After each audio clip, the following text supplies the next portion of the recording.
Hello friends, કેમ છો? સ્વાગત છે તમારું દમુસ કિચનમાં। તો આજે આપણે બનાવીશું તળેલા મસાલા ભીંડીનું શાક। તો જે કોઈ ભીંડા ના ખાતા હોય ને તેને પણ આ ભીંડાનું શાક ખાવાનું ખૂબ જ મન થઈ જશે।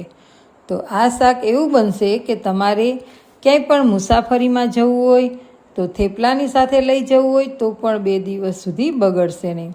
તેમજ બાળકો કે કોઈ પણ ઓફિસે ટિફિન લઈ જતા હોય તો આ શાકનું બેસ્ટ ઓપ્શન છે।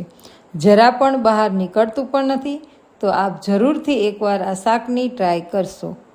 તો ચાલો આપણે આ શાકમાં નાખવાનો મસાલો તૈયાર કરી લઈએ। તો પહેલાં તો આપણે ભીંડાને સમારી લઈશું।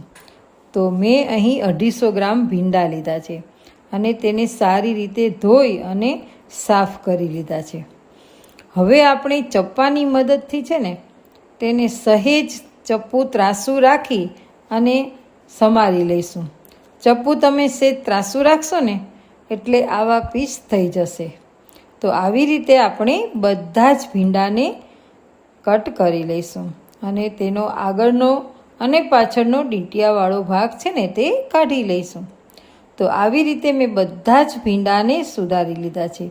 તો જુઓ, મેં બધા જ ભીંડા સુધારી લીધા। હવે આપણે ભીંડાનો મસાલો છે ને એ બનાવવા માટે સિંગ દાણા લઈશું અને તેને આપણે એક કઢાઈમાં શેકી લેશું, જેથી કરી અને તેના ફોતરા નીકળી જાય। ફોતરા કાઢવા પણ જરૂરી નથી, તમે ના કાઢો તો પણ ચાલે, પણ શેકી લેવા જરૂરી છે। હવે આપણે ભીંડાને તળવા માટે એક કઢાઈમાં તેલ ગરમ થવા મૂકી દઈશું અને તેલ ગરમ થઈ જાય ને એટલે આપણે થોડો થોડો કરીને ભીંડો તેલમાં તળી લેશું। તો જુઓ, મેં બધો જ ભીંડો છે એ તળી લીધો છે। તો હવે શાકનો મસાલો તૈયાર કરવા માટે છે ને મેં એક મિક્સર જાર લઈ લીધું છે। તેમાં મેં શેકેલા સિંગદાણા, 2 મોટી ચમચી સફેદ તલ, 2 ચમચી કોપરાનું ખમણ, 1 કટ કરેલું લીલું મરચું, તે તમારા સ્વાદ અનુસાર લીલું મરચું નાખી શકો છો, લસણની કળી, મીઠા લીમડાના પાન, જો તાજા હોય તો વધારે સારું, લાલ મરચું પાવડર, ગરમ મસાલો, તેમજ તમે તીખું ખાતા હોય ને એ પ્રમાણે લાલ મરચું પાવડર ઉમેરવું, 1 ચમચી હળદર, 1 ચમચી આપણે આખું જીરું નાખીશું અને 1 નાની ચમચી હિંગ અને નમક। ગળાશ ખાતા હોય તો તે પ્રમાણે ગોળ તેમાં ઉમેરવો, તેમજ આમચૂર પાવડર 1 થી 1.5 ચમચી નાખવો।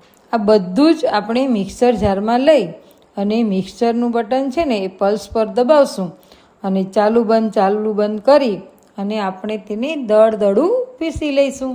તો જુઓ, મેં અહીં પીસી લીધું છે। હવે આપણે એક કઢાઈમાં શાક વઘારવા માટે તેલ ગરમ થવા મૂકી દઈશું। હવે તેમાં અડધી ચમચી રાઈ અને અડધી ચમચી જીરું નાખીને મિક્સરમાં પીસેલો મસાલો છે ને એ આપણે આ ગરમ તેલમાં નાખી દઈશું અને મસાલાને આપણે સાંતળી લઈશું। અને જો તમને ચટણી હળદરની જરૂર પડે અંદર તો તમારે તેમાં ઉમેરી દેવું।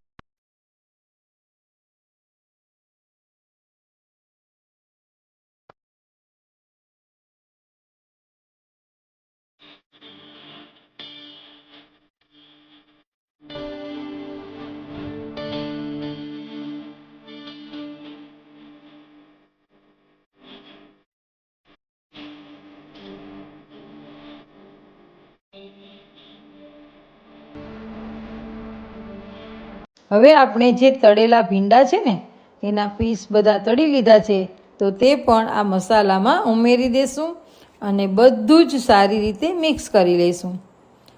બધું જ મિક્સ થઈ જાય એટલે આપણે તેમાં થોડું ધાણા જીરું ઉમેરી અને સારી રીતે મિક્સ કરી લઈશું।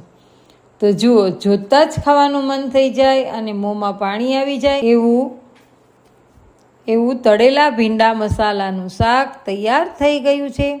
આ શાક 2 થી 3 દિવસ સુધી બગડશે પણ નહીં, કેમ કે તેમાં પાણીનો ભાગ જરા પણ આવતો નથી અને તમે મુસાફરીમાં લઈ જઈ શકો છો।